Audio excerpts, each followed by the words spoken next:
তো আমাদের ঘরটা বাড়ির পেছন ধারে এই যে আম গাছ আছে,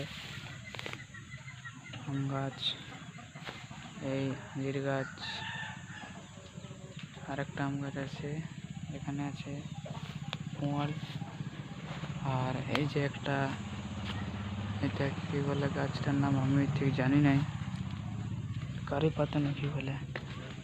এই যে একটা সাদা সাদা ফুল গাছ, আর এই যে জবা ফুল ধরেছে, এই যে জবা ফুল। আর এই যে আমাদের এখানে আর একটা বড় আম গাছ, এই আম গাছটায় বড় বড় আম ধরেছে।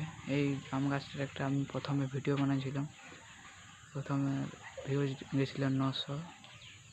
এই যে আম ধরেছে দেখো, এই যে আকাশটা আজ মেঘলা মেঘলা দেখাচ্ছে। ঠিক আছে, ওকে, বাই।